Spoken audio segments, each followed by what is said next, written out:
Thank you, Michelle. And before we go any further, our CEO, Dan O'Toole, has something he'd like to recognize this morning. Hey, thanks, Kylie. Hey, everybody. Thanks for being here and listening. This is an exciting day for us. 1 year ago today, we actually made our public debut on the Nasdaq, ticker ARAI. It was the culmination of a huge journey that took us through a lot of twists and turns, and it's something that I'll never forget my whole life. So I appreciate everyone that helped make that happen. I ordered a chicken and egg a little bit earlier, and I'm going to let you know which one comes first. But go ahead, Kylie, take it back. Dan, thank you. And good morning, everyone. Thank you for joining us today. With me on the call, of course, you just heard from him, Dan O'Toole, ArriveAI's Chairman, CEO, and Founder, and Todd Pettmeyer, Chief Financial Officer. The rest of our leadership team is also here in the room to answer questions later in the call. The earnings press release issued this morning is available in the Investor Relations section of the company's website at arriveai.com. Before we begin, please note that today's remarks may include forward-looking statements regarding future financial results, operations, and performance. These statements are not guarantees of future results and are subject to risks and uncertainties that could cause actual outcomes to differ materially. We encourage investors to review the risk factors detailed in ArriveAI's SEC filings, which are also available on the company's website. Now, I'll turn the call over to ArriveAI CEO, Dan O'Toole.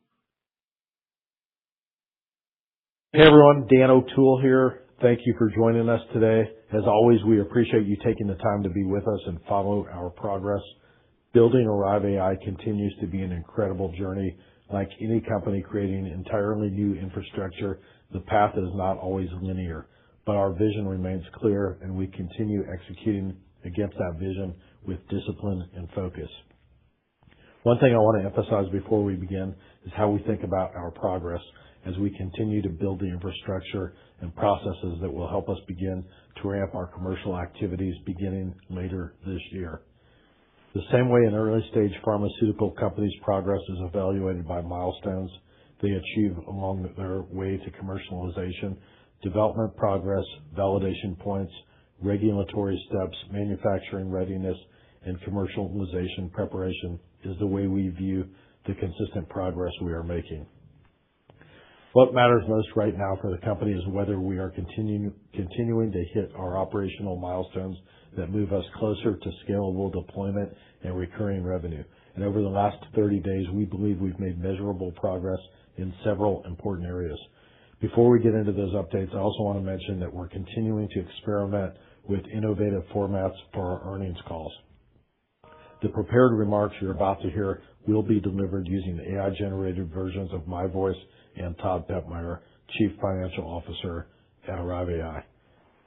For us, this is more than a novelty. It reflects how we think about artificial intelligence as a practical tool that can improve efficiency, scalability, and communication. The same philosophy that drives our broader platform and autonomous logistics network. After the prepared remarks conclude, Todd and I will return live to answer questions that were submitted ahead of this call. I'll also be joined by the rest of our leadership team, Chief Strategy Officer Nirav Shah, Chief Operating Officer Mark Ham, and Chief Legal Counsel John Richardson. Also, Todd will rejoin. So with that, let's begin the prepared remarks. Thanks, everyone. Given it has only been about 30 days since our last update, today's call will focus primarily on our execution progress and operational milestones. And as I noted earlier on this call, we believe we've made meaningful progress in this short period of time. As I've said before, building a category-defining company is not linear, but we continue executing deliberately, and we're seeing those efforts translate into stronger operational fundamentals across the business. But at ArriveAI, we believe our most meaningful metric of progress right now is not financial, such as revenue or EPS. It is MPQ, or milestones per quarter. At this phase, our focus is on building the right infrastructure, validating deployments, strengthening our technology, expanding partnerships, and preparing for scalable, recurring revenue opportunities. These milestones matter because they are what ultimately create the foundation for long-term shareholder value. And when we look back since becoming a public company in May of 2025, we believe we've accomplished a significant amount in a relatively short period of time.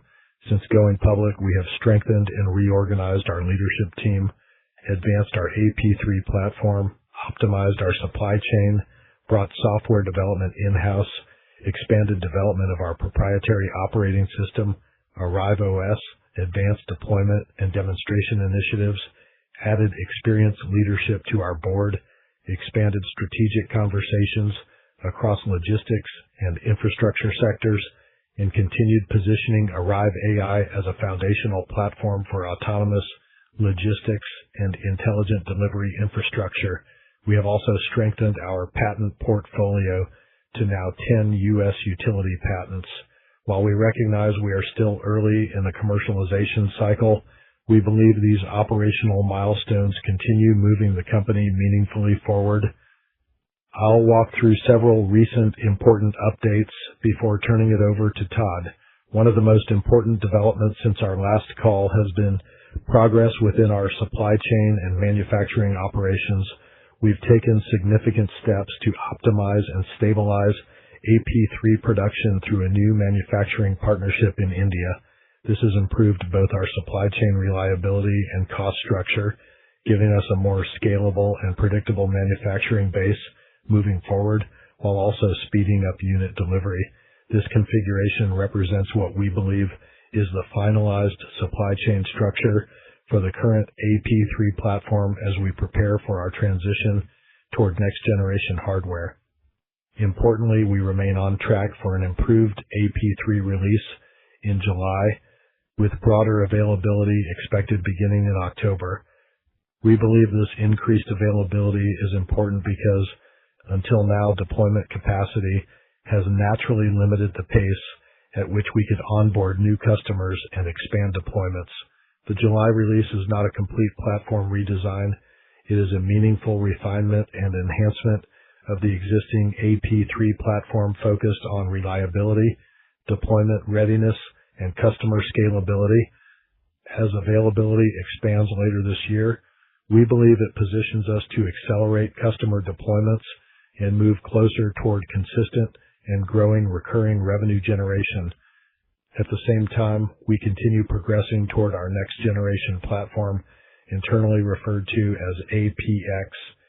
We expect to receive early APX prototypes in the coming development cycle, and this platform represents a major step forward in functionality, manufacturability, and long-term scalability. While AP3 establishes the operational network foundation, APX is designed to support larger scale commercialization and broader deployment opportunities across autonomous logistics, healthcare, enterprise delivery, and smart infrastructure applications. Another important development is the advancement of Arrive OS, the software layer that will help unify deployment management, monitoring, integrations, and future network functionality across the Arrive ecosystem. Much of this foundational work was completed during Q1, and we expect phased rollout activity to begin during Q3. This is an important strategic initiative as it creates a more scalable and cohesive operating environment across our intelligent delivery network.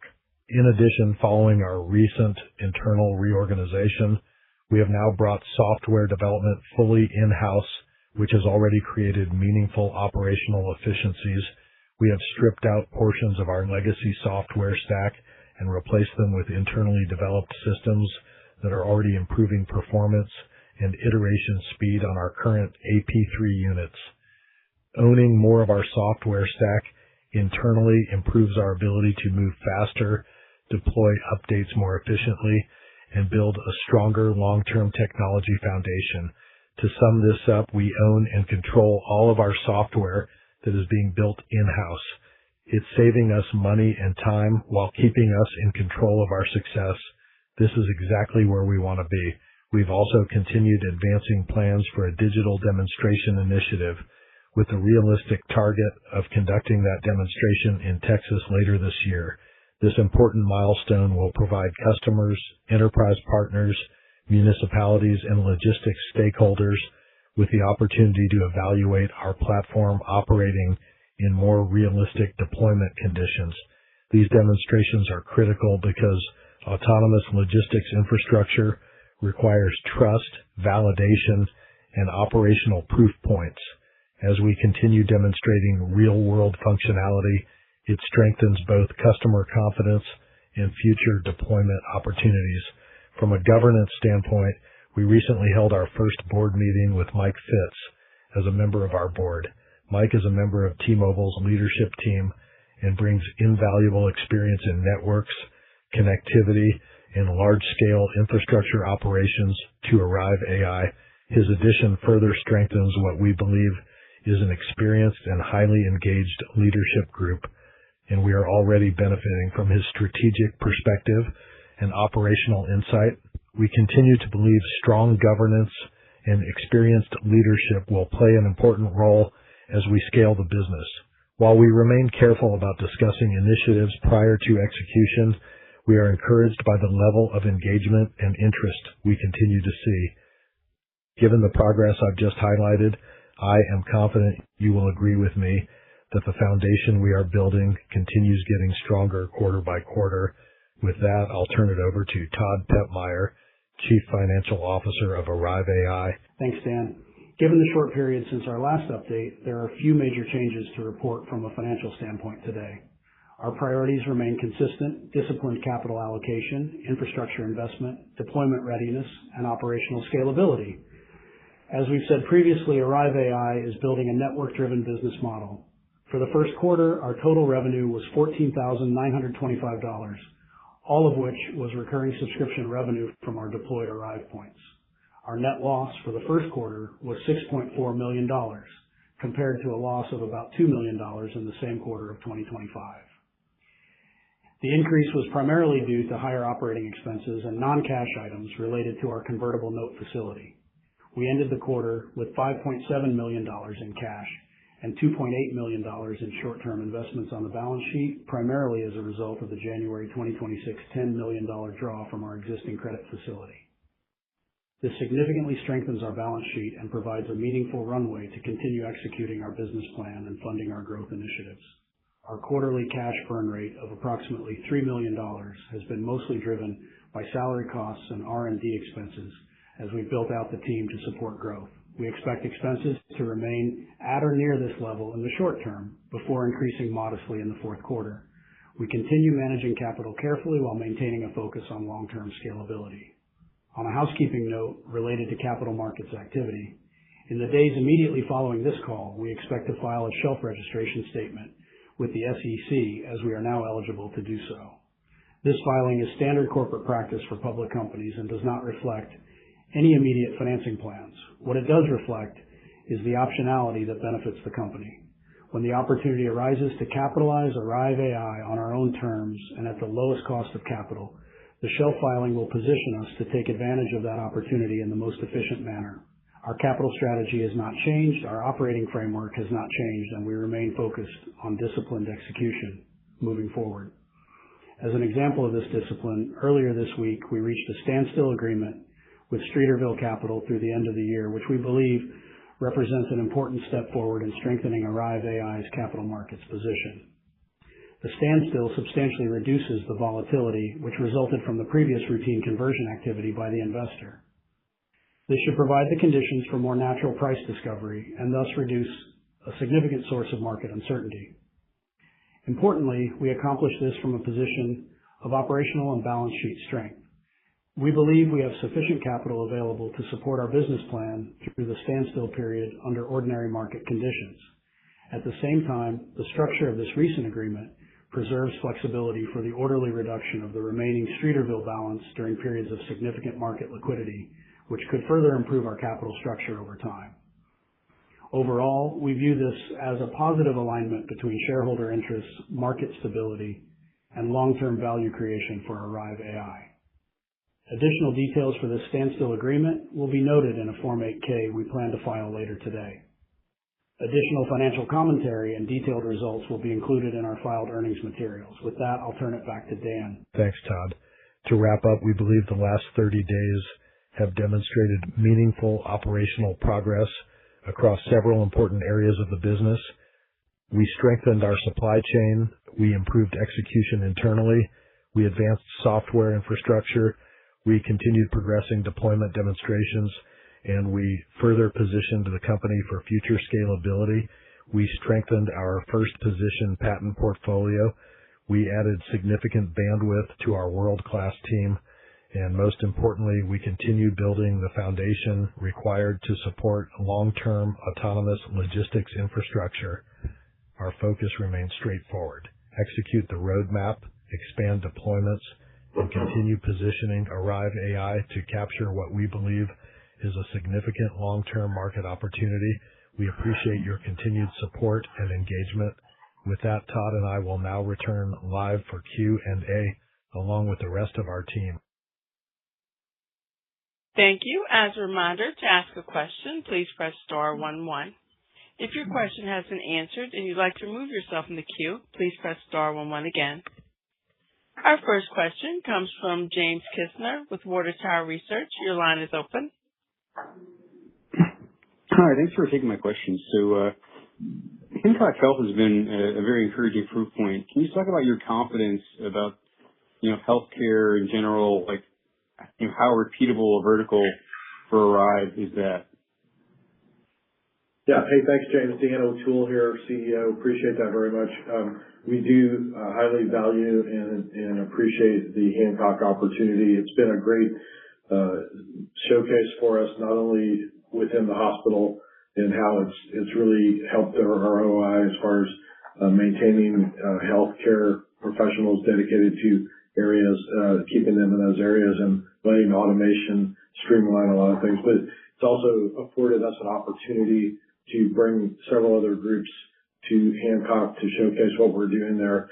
And I can say that opportunity is growing. We have we've newly identified additional opportunities within Hancock that we're going to be rolling out. Nirav Shah, our Chief Strategy Officer, do you want to add to that in any way? Go ahead. Yeah, thanks, Dan. I just wanted to kind of hone in on one point Dan made, and that's about the labor. Dan had said about saving time, and that pressure isn't going anywhere. Labor pressures are going to continue to grow. In fact, and nursing shortages will be there. So we're taking that basic burden off of the nurses is massive and cuts across the entire country, frankly. James, you have anything else, James, you want to ask? Yeah, sure. Actually, I got a couple quick ones if I can sneak them in. So, let me just talk about kind of the near-term opportunity. I'm kind of wondering how much that depends on kind of drone approvals, versus workflows that can scale today, with ground robots, couriers, and kind of internal campus logistics. Hey, Mark, you want to take that one? Mark Ham, our COO. Yeah. While there's still some hurdles on the drone front, there are areas of the country that are very active with drones, like Texas, for instance. So we are targeting them in time. With regard to kind of robots and traditional logistics couriers and now kind of DoorDash services, things like that, of course, that's all very active now. You can see that on hundreds of campuses. And yeah, we're actively pursuing that. Okay, James, what else you got? All right. So you guys, I think, talked about kind of international opportunities. Just how are you kind of balancing pursuit of international versus the opportunity to go deeper in the U.S.? How are you prioritizing that? Yeah, we, being a low to no revenue company as we are, really building a brand new, platform in an emerging technology market, what's really important to us is, deploying human resources as efficiently and cost effectively as we can for support of those opportunities, and also just capital overall.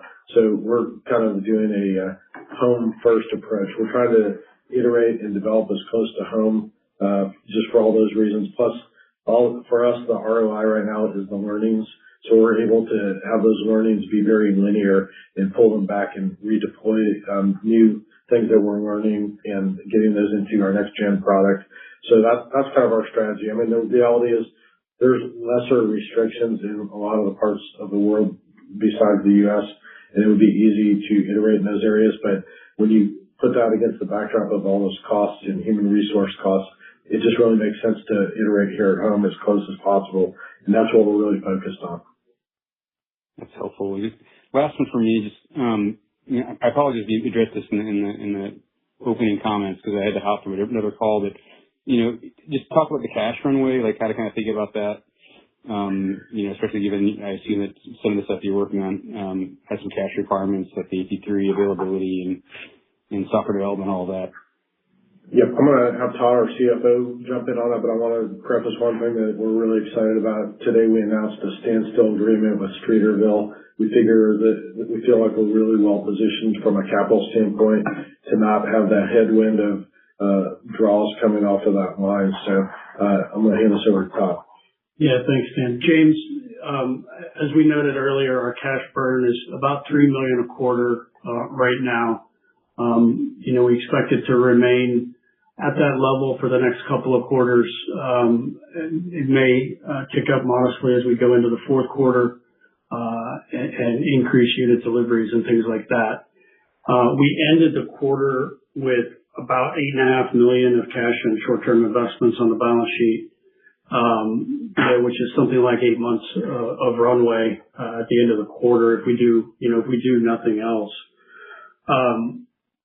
As we said earlier, we are going to file a shelf registration statement and access capital at much lower cost of capital here, at the right opportunity. So we do have that available to us as well. And finally, with regard to the Streeterville, we did request a standstill agreement. They complied. We think that will significantly reduce the volatility. Their routine conversions were at their choosing, not ours. So they've agreed to stand still and vice versa. We don't really need to take more cash in the very short term. We think we have runway to get much further out in the year. And I would say we do still have $19 million capital left on the facility with Streeterville if we choose to take it. So with all that said, we feel like we're in a pretty good place runway-wise to execute the business plan in front of us. All right. That's great color. Congratulations on getting that done. I'll pass the mic. Thank you. Thank you. Our next question comes from Jack Vander Aarde with Maxim Group. Your line is open. Hi, how's it going? This is Jack Codera calling in for Jack Vander Aarde. Thanks for taking my questions. First kind of clarification question, quick. On the revenue front, it was relatively small, but, any revenue is positive. Can you parse that out? Is that entirely Hancock Health? And then, can you just give us kind of a general update on, all of the different, sort of pilot programs that are progressing? Where do you expect to see kind of, revenue start to build? Yeah. Hey, thanks, Jack, for being here. I appreciate it. I'm going to hand this to Todd, but I'd just like to preface this by saying, we are very early. We are building the platform. We are building the technology. We are not focused on some de minimis revenue that becomes the guidepost of our valuation. The value in what we're building is the product and all the software layers and all the proprietary AI items that we're engineering and developing right here in our building. And if you could contrast that against the small revenue, you'd be really shocked at where we are and how fast we're moving. And we will flip a switch at some point, and you'll see this in a biggish way. But I'm going to hand that over to Todd, our CFO, and Todd can further answer that. Todd? Yeah, thanks for the question, Jack. So, predominantly more than 90% of the reported revenue was from the deployment at Hancock Health, not unlike what we reported in Q4 as well. So they remain the vast preponderance of our revenue stream at the moment. We did have one other small revenue deployment that was active in the quarter, but de minimis compared to the Hancock opportunity. One other thing I want to come back with, just to kind of put a bow on this, is being an early company in an early emerging market, what's important is not nickel and diming opportunities to the point where you extinguish them. For us, the ROI is the opportunity more than the capital at this point or the revenue. So we're focused on that. We're not trying to extinguish opportunities by being very giddy about how can we nickel and dime this thing. That to us, the cost of doing business is being in these opportunities. And I can say that we are having a very robust cycle of inbound contacts, wanting to explore how to work together, doing deployments, scheduling opportunities, doing presentations.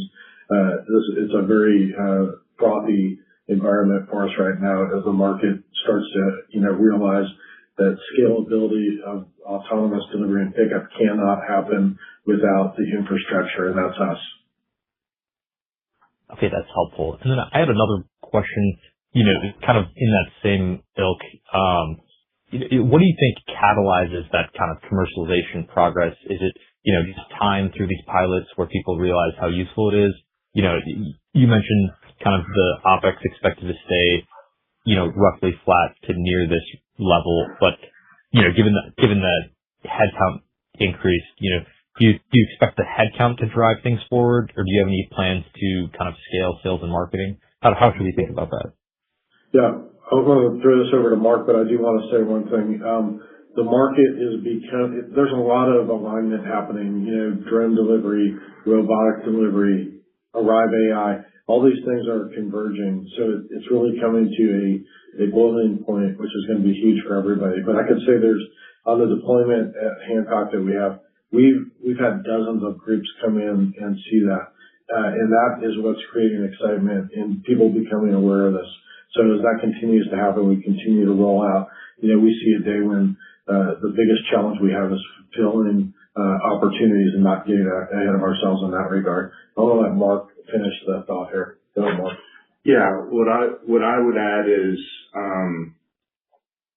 our intention is to continue learning in the present mode at the present levels, and then as we stated, by end of next year, we're pursuing deploying the next generation.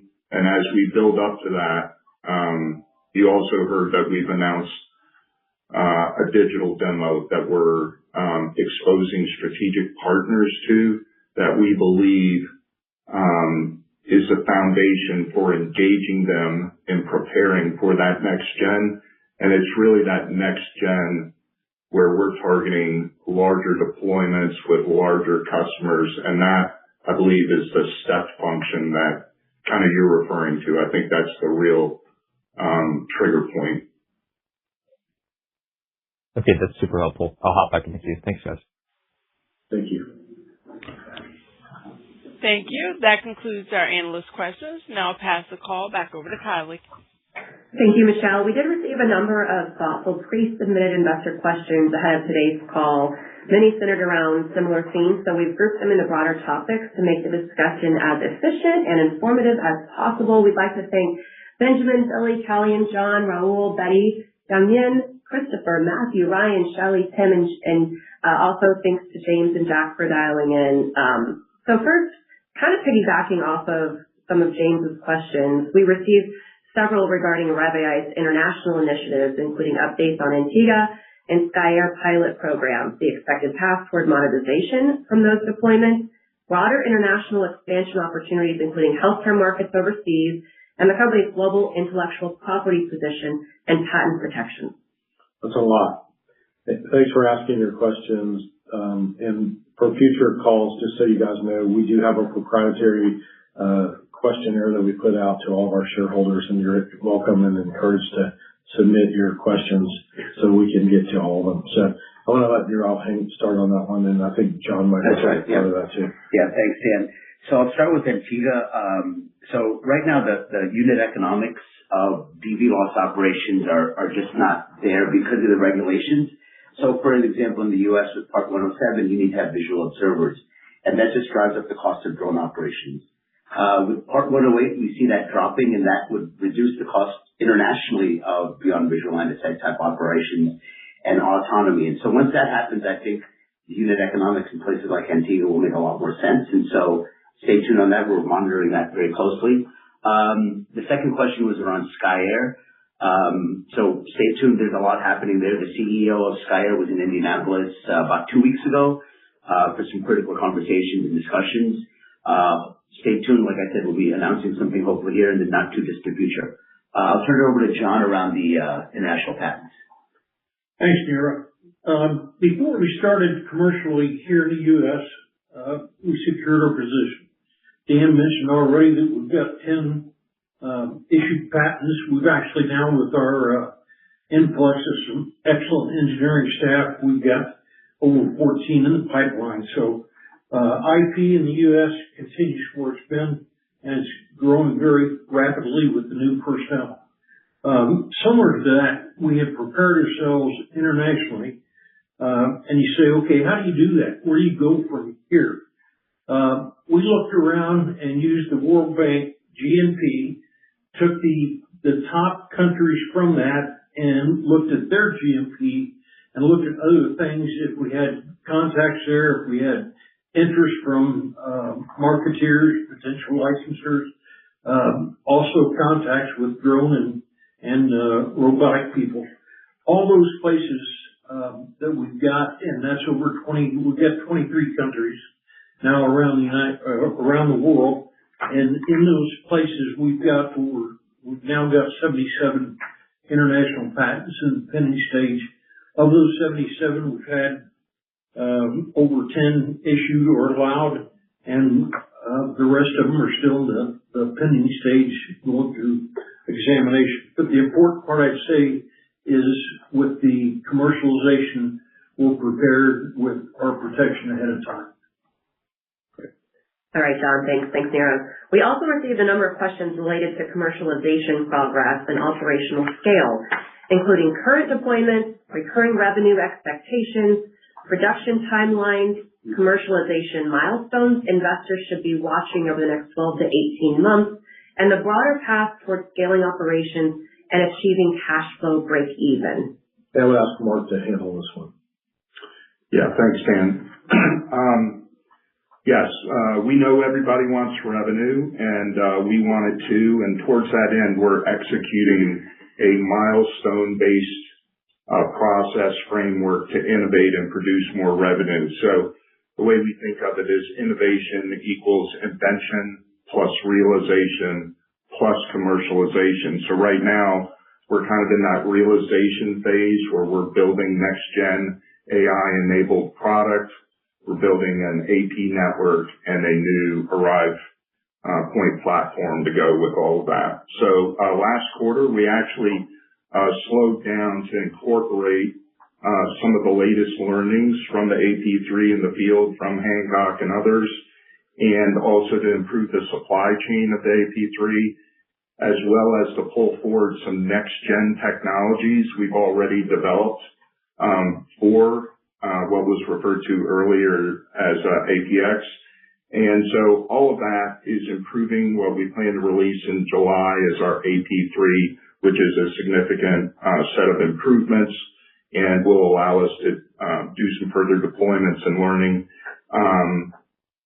So the AP3 will also be available in higher quantities in Q4 with the supply chain improvements. So beyond that, as stated earlier, we're looking in the second half of this year to be employing our digital demo with some strategics as we build towards larger next-gen deployments and delivering next-gen Arrive Points by the end of next year.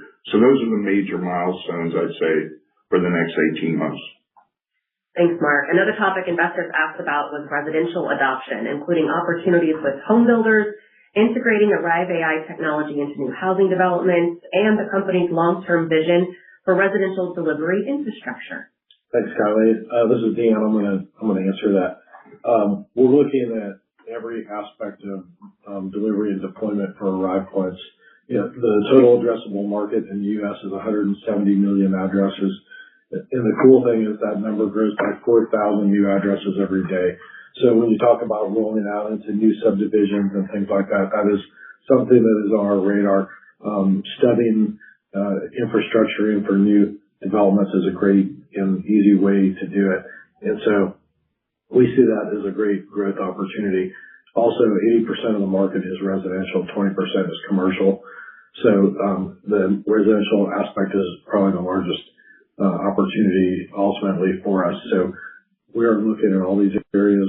We're developing some really optically and aesthetically really modern, I would say Apple-esque looking products that are going to really modernize the streets of America and the world. So stay tuned for that. But obviously, we're looking at all these opportunities, and it's an exciting moment. I can tell you that. Thanks, Dan. We also saw several questions around strategic partnerships and infrastructure opportunities, including potential licensing arrangements with major logistics providers, collaboration opportunities with biotech and medical device companies, and how the platform could support medication and grocery delivery for elderly or disabled populations. Mark, why don't you take that one? Yeah, so we're excited and our investors are thinking along the same lines we are about the future of all those opportunities. I think, I guess it was right around the time we were going public, we did talk about some of the assisted living and those types of opportunities. And of course, in due course down the road, we will definitely be looking at international and licensing. But again, when you're delivering a next-gen product, a network, a platform, the AI, and then all the associated certifications and compliance that goes with that, we believe the big opportunity here is here for quite a while, and we will not be limited on opportunity. And so we'll get to those items as it makes sense to continue the momentum. Thank you, Mark. And finally, we received questions related to capital strategy, including the company's cash runway, approach to dilution and future financing, as well as questions surrounding treasury management activities referenced on previous calls. Todd, CFO.